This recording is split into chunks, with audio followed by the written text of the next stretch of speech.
Hi, everybody. Welcome to the Christmas Countdown. Today is December 16th. So that means it's 9 days until Christmas. 9 days. Can you believe it? We're getting closer and closer. So, how are you feeling? What is your mindset right now? How are you feeling about Christmas and Christmas lights? And what are those memories that you're holding? You gotta tell me.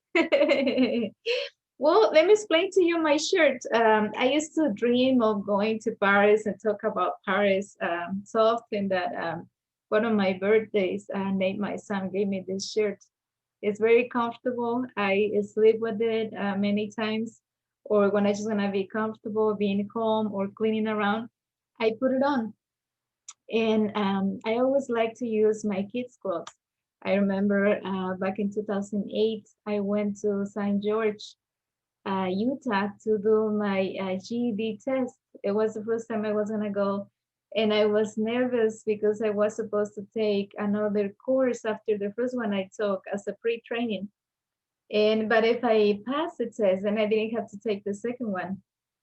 And I took it in English, all of it. And there was an option to take it in Spanish, but I wanted to take it in English. So I went driving all the way there, and I remember that I was nervous. I wanted to pass it. And so what I did before I left is I put on one of Nate's shirts, and it gave me that pure energy of love. He was still young, so this is 12 years ago. So he was 10, 10 years old, almost like Alex right now. And that shirt gave me good luck. It was just a good feeling because he's the one that was in school, and he's the one that wasn't fighting with me or wasn't against me, for any reason. He was still manageable and still sweet and kind. So, what do you do for good luck? What kind of clothes do you buy? How do you feel when you wear a piece of clothing that someone gave you as a present? And how do you feel when you remember for what reason you got it? And those are the details I talk about all the time, and about the importance of us making memories and making people feel special. And it's all on the details, right? Like you heard before, God works on the details. So, what are those details that you're having with other people? What are you doing that they would have a memory of it? And what can you do today to possibly create a memory for a loved one and to have them have a good smile, a big, big, big, ah, big smile, right? What can you do? You're the one that knows what they like, what they enjoy, what they will possibly not return. I remember I gave a gift to a boyfriend I used to have, and one time he got really mad, and so one day I went out in the morning. It was like 6 in the morning, and I found the bag. He had returned it to me, the gift, and it was writers shirts and like long sleeve, and they were really nice. So there was like few plushies and other stuff. He was just mad at me, and so I took the gift and I gave it to someone else, and someone else was really happy about getting that gift. So I mean, even though sometimes that could possibly happen, where people will return the gifts for you, in which condition are they? Because the ones he returned it to me were new, were unworn. So I was able to give it again to another person.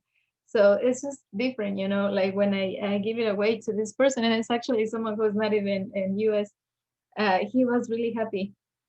He was posting pictures on his social media, and he said that he loved the energy of the writers and the colors and the way it looked, and he just loved it, right? So a man's trash can be another man's treasure, and it is true.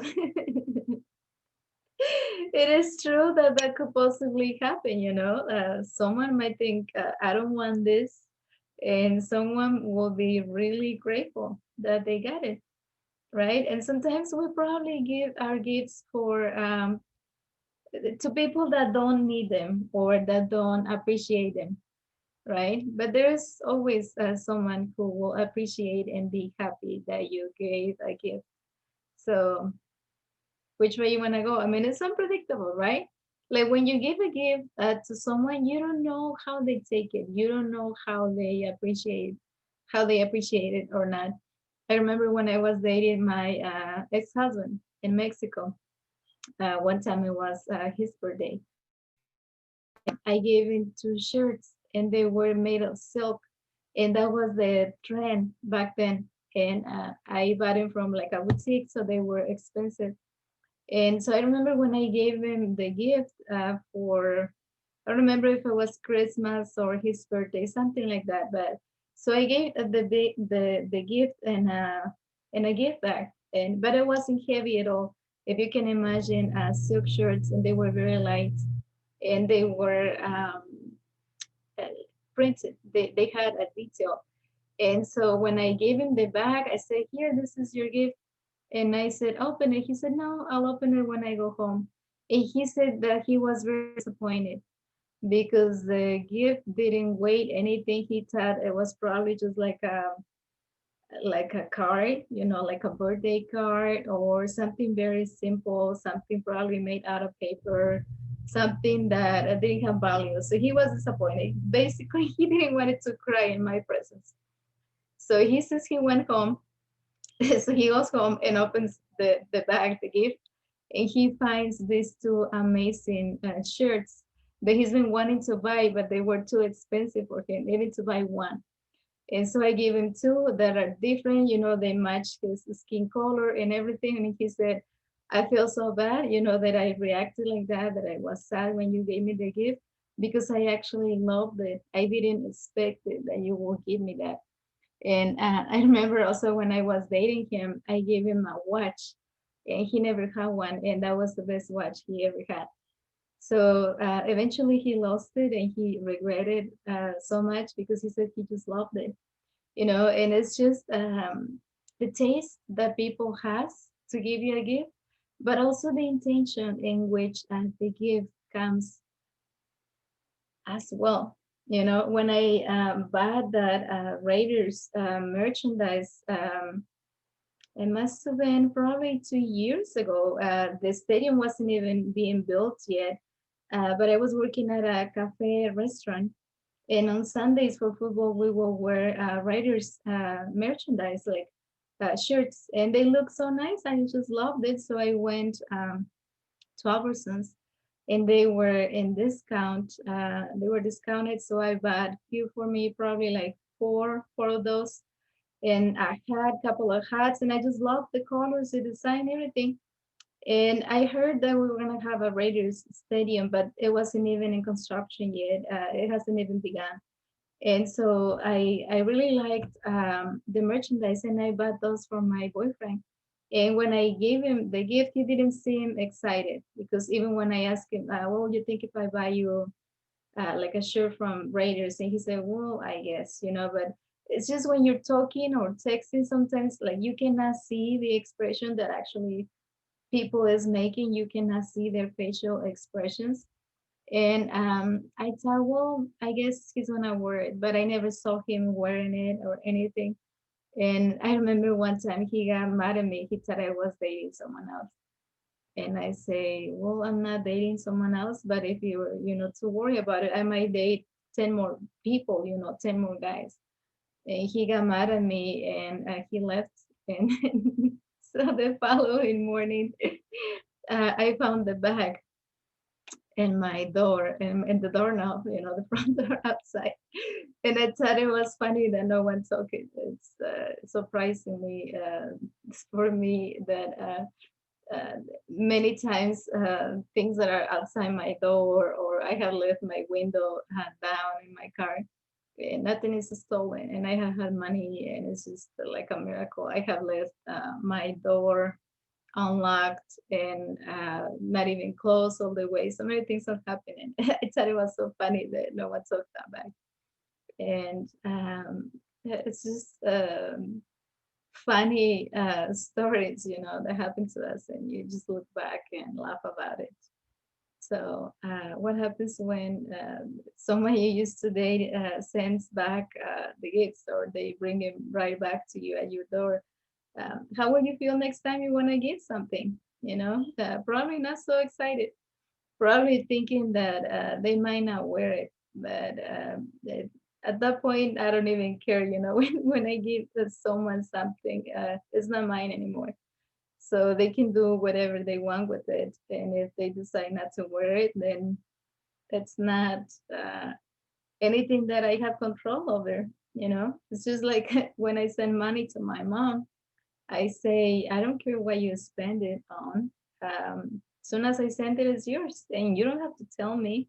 You don't have to ask me for permission. You don't have to give me a report on what you're spending the money on. The money is yours. As soon as it crosses the country, it's yours. And I don't know if you need explanation for what people is doing with the money that you're sending or giving, but I don't. I don't need an explanation. And if someone is lying to get money out of me, it's their karma, you know. And sometimes if I have a doubt, I ask people, is that the truth? If not, it's not good karma for you. And I tell that a lot to my older son. Whenever I feel doubt about if it's true or his intentions are real or he's well intended in what he's saying or doing, I just said that, you know. If it's not the way you're telling me, it's your karma, and ultimately I'm your mother, and if it's not, what you're telling me, then you're gonna get the results of it, and it's not good, to act like that to your mother, and that's what I tell him, I'm just taking care of your karma. That it's not about me. It's about you having a good life and not having to struggle as much and having a beautiful life. And how do you take care of the karma of the people that you love? Mm, what do you stop? What do you don't allow so they have a better karma? And I don't know if you ever thought of it that way, but I do. I do. I think that when we love people, we don't let them fall. And not letting someone fall sometimes is that is telling them, watch what you're doing. Because maybe the karma you're gonna get is not gonna be something you're gonna enjoy or be grateful for. Just watch out, especially when you're doing things and being disrespectful for people who don't deserve it. And I know that I don't. I know what kind of person I am, how much I love, how much I care, how much I help, how much I don't judge, and how much I let people be, enjoy themselves and go wherever they want to go and choose the kind of life they want to choose and be anywhere they want to be. I don't force anybody to be with me or spend time with me if they don't want to. I'm very like a free bird. I like to be free, but I also let people be free. I don't like to keep anyone in a cage and be like, this is what I say, it must be done. And I don't think I am authoritarian that way. I understand we have free will, and I understand that sometimes people that I care for and love, they don't see happiness or they don't see themselves enjoying themselves when they are with me or around me. And that's fine. They can be and go anywhere they want. They can be with whoever they think they feel fulfilled and happy, and they can spend their time anywhere they want, you know. But I can also do the same thing. I can choose who I want to spend my time with. And if I am just someone who is not important to spend time with, and then why should I make an effort? As much as I'm loving and understanding, I also see I found that you can open your heart, but also you can love with open eyes. It's a separate issue that you are in love, then close your eyes to situations because you're in love, right? It's two different aspects. I believe that it's possible to love with open eyes. And if you're honestly seeing the truth and seeing the situation, mm, it might not be so exciting for you either to share time with that person if for them it's just whatever, or if it's when they're bored, or if it's just because they feel bad, once in a month or once every 2 weeks. And that's when they think of you. That's when they want to do something nice. And the problem with that is that people who don't expect you to come that once a month or once every 2 weeks already made plans, and probably doesn't want to see you, and probably doesn't even need what you're offering. They probably already resolved the issue. They probably already found a better solution offering. Mm, sorry, I stopped the video a little bit because it seemed it was very slow. So yesterday when I did the video, there was a part on the video where just you can see that, like the internet going around, and it didn't record what I was saying. So just in case, today is December 16, 9 days until Christmas. My name is Maria Ortiz. You can find me as Maria Speaks Love on Instagram, Facebook, LinkedIn, YouTube, Twitter. My website, mariaspeakslove.com.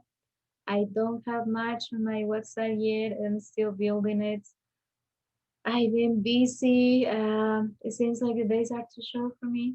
No, I haven't even been sleeping like I used to do, and it's just a lot of work.